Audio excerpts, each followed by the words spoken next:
In the Second Punic War, Hannibal Barca marched a Carthaginian army over the Alps into Roman Italy in 218 BC, an invasion that should have destroyed itself before it ever met the enemy. Rome was shocked, battles were won, panic spread, and yet the war did not end the way such a strategic shock is supposed to end. Why would a commander deliberately burn his own logistics just to appear where doctrine said he could not? Why did Rome, built to absorb military pain, still stumble when the impossible became real? And if this move was genius, why did it carry the seeds of strategic failure from the first step on the mountain? Because the Alps were not the plan. They were the weapon. In the next sections, we will dissect the assumptions, the internal risks, the mechanism of survival after the crossing, and the price that history prefers to romanticize. This episode is not about how Hannibal crossed the Alps. That story is already familiar and misleading. The real strategic problem is simpler and far more uncomfortable. Hannibal was facing a system he could not outproduce, outrecruit, or outlast. The Roman Republic could lose armies and replace them. It could lose battles and continue the war. It could absorb shock in a way Carthage could not. If Hannibal fought Rome the correct way, he would eventually be crushed by arithmetic, not tactics. So the question becomes unavoidable. What do you do when orthodox strategy guarantees a slow defeat? Hannibal's answer was not to seek a better battlefield. It was to attack the assumptions that made Roman strategy stable. Crossing the Alps was not an operational gamble for glory. It was an attempt to force Rome into a strategic identity crisis, to make its leaders doubt their geography, their alliances, and their sense of control. This is why the move was fundamentally unorthodox. It targeted cognition before territory, belief before fortifications. But this kind of strategy only works if several fragile assumptions hold at the same time. If even one collapses, the entire campaign collapses with it. And to understand how close this came to failure, we first need to map the situation Hannibal was trapped inside, before he ever reached the mountains. Because the Alps were not the beginning of the war. They were the result of a narrowing set of impossible choices. Before Hannibal ever faced snow, cliffs, or Roman legions, he was already boxed in by a strategic geometry that offered no clean exits. Rome and Carthage were not equals locked in a symmetric contest. They were asymmetric systems with radically different tolerances for loss, time, and failure. Rome's true strength was not its armies. It was its structure. A citizen base large enough to regenerate legions, a political culture that normalized catastrophic losses, and a network of Italian allies bound not by affection but by obligation and fear. Rome could afford to lose battles. Hannibal could not afford to fight a war of endurance. Carthage, by contrast, was a fractured power. Its military excellence relied on commanders in the field rather than a unified national mobilization. Its political leadership was divided, cautious, and reluctant to commit fully after earlier defeats. Hannibal did not command a war machine designed for replacement and recovery. He commanded a finite instrument. Every loss was permanent. Every delay increased Roman advantage. Time itself was an enemy. Geography made this imbalance worse. Rome controlled the seas. Any direct maritime invasion of Italy risked interception, attrition, or isolation. Southern Italy and Sicily were heavily contested and monitored. A conventional approach, advancing along the coast or reinforcing via naval supply, would place Hannibal exactly where Rome expected him to be, operating under Roman terms. On land, Roman defensive depth ensured that even a successful invasion would trigger a slow grinding response, not a decisive collapse. Politically, Rome appeared stable on the surface but brittle underneath. Its Italian allies supplied manpower, food, and legitimacy. But this system depended on a single belief: Rome could protect them. If that belief cracked, the alliance network might fracture. Hannibal understood this, but the problem was access. How do you appear inside Italy not as a raider, but as a permanent threat, without giving Rome months to prepare? Here lies the central constraint. Hannibal needed to enter Italy fast, unexpectedly, and with enough force to win battles immediately. He needed to do so without naval dominance, without a friendly land corridor, and without secure logistics. Any delay favored Rome. Any orthodox route led to interception. The map itself denied him a safe solution. From Rome's perspective, the situation looked comfortable. Their intelligence model assumed threats would emerge where movement was feasible. Natural barriers were treated as strategic filters. The Alps were not defended because they did not need to be. No state-sized army had crossed them to invade Italy at speed. This was not arrogance alone. It was a rational inference based on historical precedent, logistical reality, and risk assessment. That assumption, reasonable, empirical, and shared by most commanders of the era, was precisely what trapped Rome inside its own strategic expectations. Hannibal did not need Rome to be careless. He only needed Rome to be normal.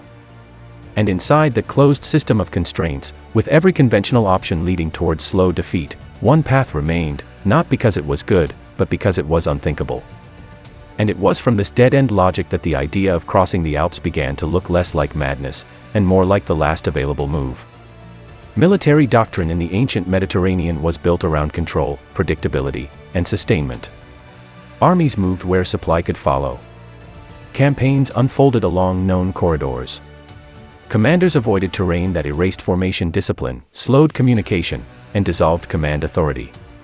Mountains were not battlefields. They were obstacles to be bypassed, not crossed with intent. A correct commander confronting Rome in 218 BC would have chosen one of three orthodox options. First, a naval approach towards southern Italy or Sicily, accepting Roman naval pressure in exchange for proximity to supply and reinforcement. Second, a land advance along the coast through Gaul, maintaining contact with friendly or neutral populations and minimizing environmental attrition. Third, a defensive war in Iberia, forcing Rome to project power outward and stretching its resources over time. All three options shared a fatal flaw. They allowed Rome to fight the war it was designed to fight. A maritime invasion would arrive late, exposed, and fragmented. Roman fleets would detect, delay, and disrupt it. Even a successful landing would give Rome time to mobilize, reinforce, and absorb the blow. The campaign would stretch into a contest of endurance. Rome would win that contest. A coastal land advance was no better. It was slow, predictable, visible. Roman commanders could concentrate forces, deny favorable engagements, and trade space for time. Hannibal might win battles. He would not collapse the system. The war would grind forward, one replacement legion after another. A defensive posture in Iberia appeared cautious, even rational. But it conceded initiative. Rome could choose where and when to apply pressure. Hannibal would become reactive. His finite army would be tied down while Rome expanded the war geographically and politically. Doctrine promised safety. It promised control. What it did not promise was victory. The deeper problem was that Roman power was not concentrated in one decisive point. It was distributed across manpower, alliances, and institutional resilience. There was no single fortress to seize, no capital whose fall would end the war. Fighting Rome by orthodox means meant fighting its strengths. Hannibal faced a paradox that doctrine could not resolve. To threaten Rome strategically, he needed to be inside Italy quickly and unexpectedly. But every doctrinally approved route to Italy gave Rome time to respond. Speed required abandoning safety. Surprise required abandoning logistics. Shock required abandoning precedent. This is why the Alps mattered. Not as terrain, but as a doctrinal blind spot. No Roman plan accounted for a full-scale invasion through the mountains because no sane doctrine recommended it. No Carthaginian manual advised it either. That was precisely the point. By choosing a path that doctrine rejected outright, Hannibal was not trying to outmaneuver Roman armies. He was trying to bypass Roman thinking. But abandoning doctrine does not eliminate risk. It concentrates it. The question was no longer whether crossing the Alps was dangerous. That was obvious. The real question was whether following doctrine was more dangerous still. And once the conclusion was reached, the unorthodox decision did not emerge suddenly. It hardened under pressure, shaped by constraint, fear, and the absence of any safer alternative. The decision to cross the Alps did not appear as a single moment of inspiration. It formed under pressure, through elimination rather than creativity. Each conventional option collapsed under scrutiny, leaving behind a choice that survived not because it was elegant, but because it was still standing. Inside Hannibal's command structure, this was not a comfortable idea. An army does not drift into mountains by accident. Senior officers understood what the terrain would do to cohesion, to discipline, to animals, to supply. Veterans of earlier campaigns knew how quickly morale could disintegrate once units lost rhythm and predictability. The proposal did not promise advantage. It promised exposure. What pushed the decision forward was not confidence, but constraint. Hannibal's strategic window was closing. Roman mobilization cycles were accelerating. Intelligence indicated that Rome expected conflict, but not invasion at speed. Delay would convert surprise into preparedness. Every week spent debating increased Roman control of the initiative. At the core of the plan were several fragile assumptions. First, that an army could survive the crossing with enough combat power intact to fight immediately. Not eventually. Immediately. A force that emerged exhausted and disorganized would be hunted down before it could stabilize. Second, that Roman allies in northern Italy would hesitate or defect once Hannibal appeared in their rear. This was not guaranteed. It was a bet on political psychology under shock. Third, that Rome's command structure would react aggressively rather than cautiously, seeking battle to reassert control. Hannibal needed Rome to engage emotionally, not strategically. This was not a plan to destroy Rome's armies outright. It was a plan to destabilize Rome's decision-making environment. The Alps were chosen not because they offered tactical advantage, but because they erased Roman expectations. They collapsed the map Rome thought it was reading. The internal risk was immense. If morale cracked during the march, the army would fragment. If local tribes resisted instead of cooperating, losses would compound. If weather delayed movement, the timing advantage vanished. There was no redundancy. No second route. No recovery mechanism. What makes this decision genuinely unorthodox is not that it was bold. It is that it accepted the loss of control as the price of relevance. Hannibal chose a strategy where he could not manage every variable, because the alternatives guaranteed strategic irrelevance. This reframes the decision entirely. The Alps were not selected as a clever maneuver. They were selected as a forcing mechanism, on Rome, on allies, and on Hannibal's own army. Once committed, retreat was no longer an option psychologically or strategically. From this point forward, the campaign could not be adjusted. It could only succeed or collapse. And that meant the real test of the strategy would not be the idea itself, but whether it could survive contact with terrain, weather, fear, and chance. Execution is where unorthodox strategy either reveals its logic, or exposes itself as self-destruction. On paper, crossing the Alps was a conceptual strike. On the ground, it became a prolonged test of whether an army could remain an army when every system designed to hold it together was stripped away. The march immediately dismantled the normal architecture of command. Formations dissolved into columns. Units lost visual contact. Orders traveled slowly, often too late to matter. Terrain dictated movement, not officers. This alone carried a hidden risk rarely discussed. Authority in ancient armies was spatial. When soldiers could no longer see their commanders, discipline weakened. Hannibal's control depended less on command and more on momentum. Logistics ceased to function in any recognizable form. Supply trains broke apart. Animals slipped, froze, or died. Food distribution became uneven and improvised. Hunger was not merely a physical problem. It corroded morale and trust. Soldiers began to question whether survival, not victory, had become the true objective. At this stage, the strategy was already consuming its own future. The first critical failure point was time. The crossing took longer than ideal. Weather and resistance from mountain tribes slowed movement. Every additional day increased attrition and risked Roman detection. Speed was not a preference, it was the mechanism that made the strategy viable. Delay did not just weaken the army, it threatened to nullify the shock Hannibal was counting on. The second failure point was cohesion. Losses were not evenly distributed. Some units arrived relatively intact. Others were shattered. This created imbalance. An army that emerges uneven is tactically unstable. Hannibal now faced the challenge of reorganizing under pressure, in hostile territory, with no secure rear. There was no pause. Rome would not wait. A micro-twist emerged here, often glossed over. Local populations in northern Italy did not immediately rally en masse. Some hesitated. Some watched. Some resisted.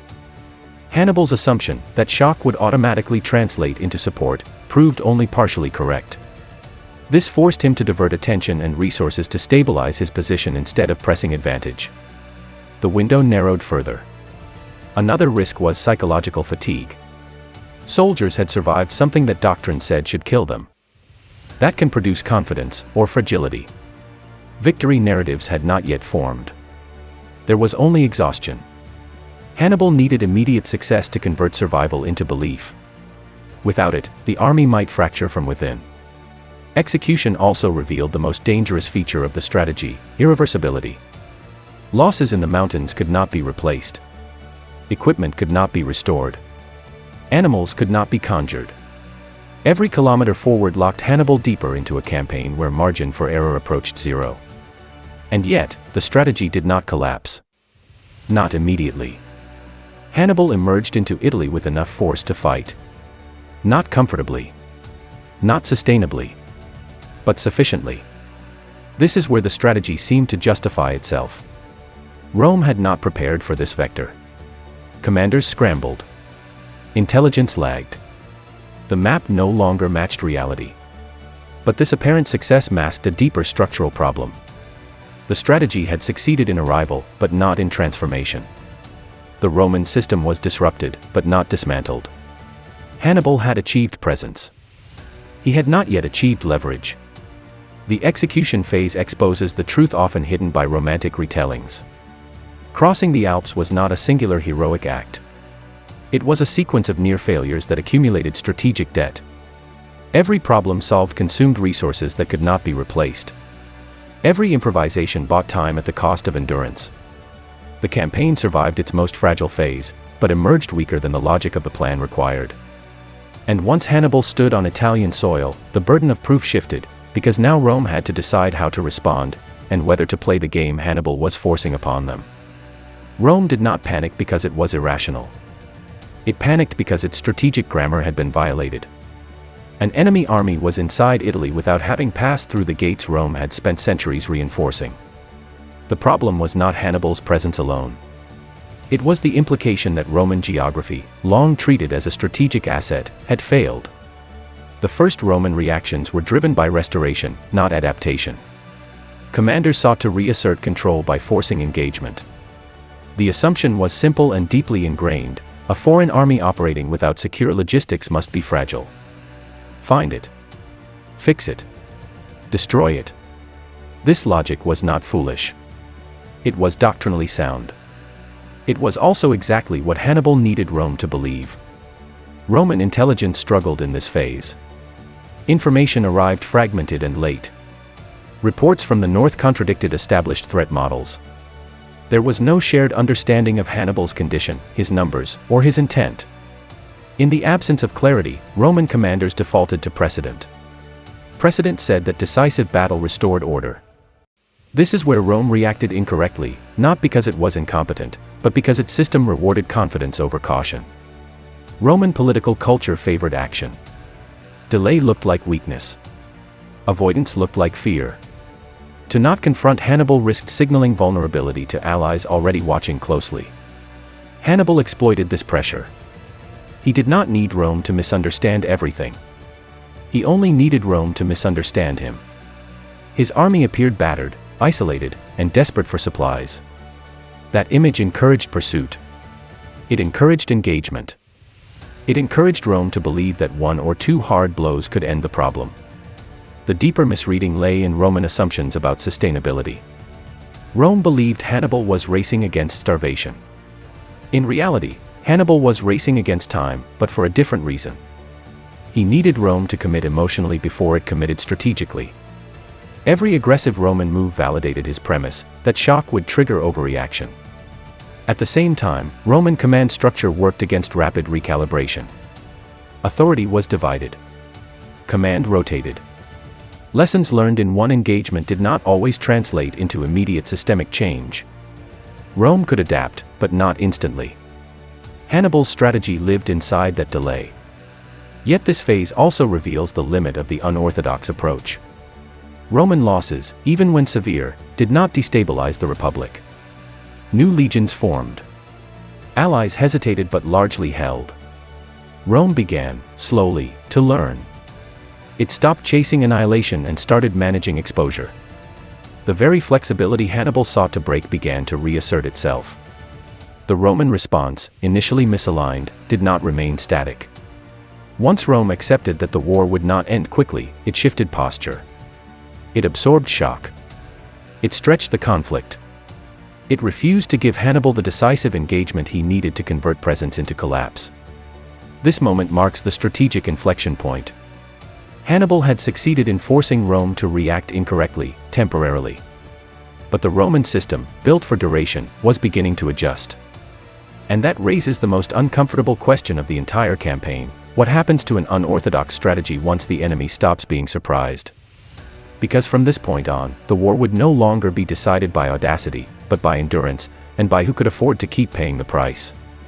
By the time the immediate shock of Hannibal's arrival faded, the results of the Alpine strategy were undeniable, and deeply paradoxical. Tactically, Rome had been wounded. Strategically, Rome remained intact. Hannibal had won battles, inflicted disproportionate losses, and demonstrated that Roman armies could be beaten decisively in the field. Yet none of this translated into the systemic collapse the strategy implicitly required. The direct outcome was asymmetry without closure. Hannibal achieved freedom of maneuver inside Italy. He forced Rome to divert resources, rethink deployments, and fight under psychological pressure. The myth of invulnerability cracked. But the Roman state did not fracture. Its political institutions continued to function. Its alliance network bent but did not break. Its manpower pool, though strained, remained regenerative. This is where the cost of the strategy becomes visible, not in one catastrophic moment, but as a slow accumulation of irreversible losses. The human cost came first and never stopped. The army that emerged from the Alps was no longer a force designed for long war. Veterans carried exhaustion forward into every engagement. Replacements were scarce. Every fallen soldier reduced not just combat power, but institutional memory. Hannibal could win tactically and still grow weaker. Rome could lose tactically and grow stronger. The logistical cost was structural. Hannibal never rebuilt a secure supply system. Foraging replaced provisioning. Local cooperation replaced guaranteed support. This meant constant movement, constant pressure, and constant exposure. The army lived at the edge of sustainability. Any prolonged stalemate favored Rome. Any delay compounded scarcity. Politically, the strategy failed to generate the cascade it needed. Italian allies watched closely, but most did not defect in sufficient numbers. Hannibal's presence inspired fear and admiration, but fear did not equal rebellion. Rome's long-established mechanisms of control, hostages, incentives, legal frameworks, proved more resilient than expected. The assumption that shock would override loyalty held only partially, and only temporarily. There was also a cost that history often avoids discussing: the psychological burden on the commander himself. Hannibal had committed to a path with no exit. Retreat would mean admission of failure. Stagnation meant slow death. Every decision after the Alps was constrained by the original gamble. Flexibility narrowed. Options collapsed inward. The strategy that created freedom of action also eliminated strategic reversibility. This raises the hardest assessment. Did the strategy fail because it was flawed, or because the enemy adapted? One interpretation argues that Hannibal miscalculated Rome's capacity for absorption. That he mistook panic for collapse. That he underestimated the durability of Roman institutions. Under this view, the Alpine strategy was tactically brilliant but strategically incomplete. It solved the problem of access, not the problem of termination. Another interpretation is harsher. It suggests that no strategy available to Hannibal could have defeated Rome outright under those conditions. That the Alps were not a mistake, but the least bad option in a losing war. That the cost was inevitable, and the alternative was faster defeat elsewhere. In this reading, the strategy did not fail. It merely revealed the limits of what was possible.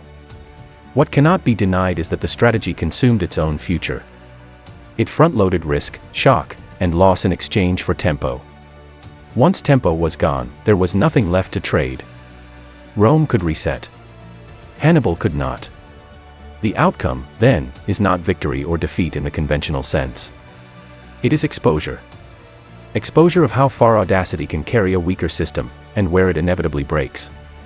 Exposure of the difference between disrupting an enemy and dismantling one.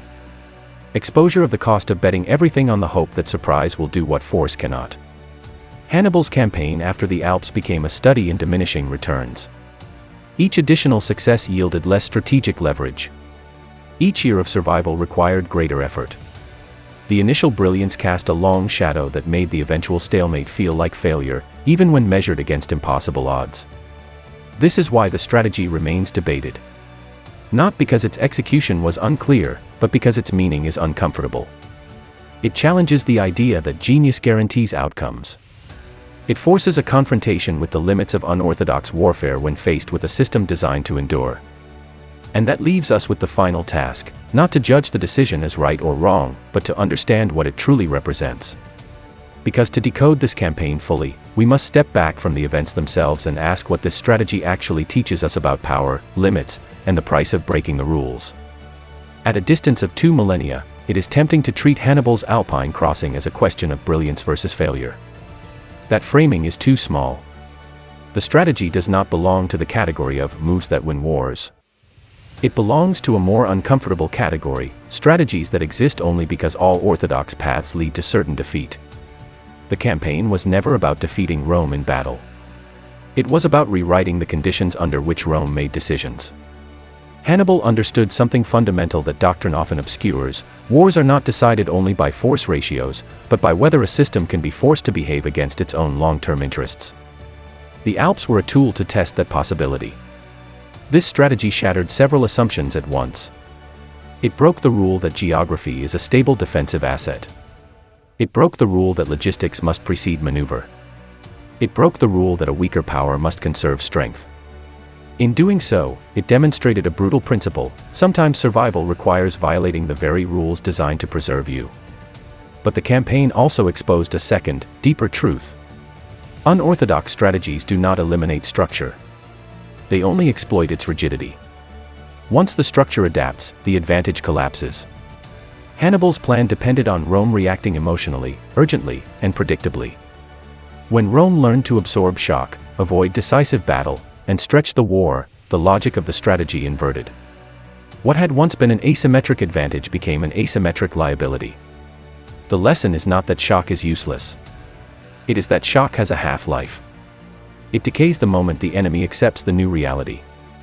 From that point onward, an unorthodox strategy must either transform into something sustainable, or die under the weight of its own initial sacrifices. Hannibal could not transform. His strategy had no second phase that did not require resources he could not regenerate. There is also a quieter lesson here, one rarely stated openly. Strategic genius is often indistinguishable from strategic desperation. The Alps were not crossed because they were optimal. They were crossed because they were available. This forces a re-evaluation of how we judge commanders operating under constraint.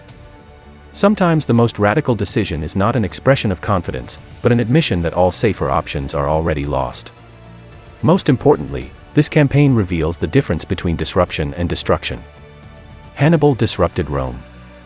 He exposed its assumptions. He forced adaptation. But he did not destroy the system that allowed Rome to recover. Against a state designed for replacement, endurance, and learning, brilliance alone was insufficient. This is why the strategy still matters. Not as a manual to imitate, but as a diagnostic case. It shows how far audacity can push against structural power. It shows where that push fails. And it reminds us that breaking the rules is not the same as escaping their consequences. The Alpine crossing was not a mistake. It was a boundary test. It asked a single, dangerous question: how much can a weaker force distort reality before reality pushes back? The answer, written across the length of the war, is cold and precise. Enough to terrify an empire. Not enough to dismantle it. Hannibal did not lose because he lacked courage, intelligence, or tactical skill. He lost because his strategy demanded a collapse that Rome was structurally incapable of providing. The Alps gave him access, shock, and legend, but they also consumed his margin for error.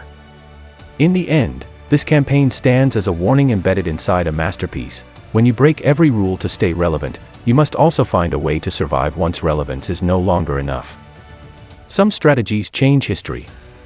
Others reveal its limits. This one did both.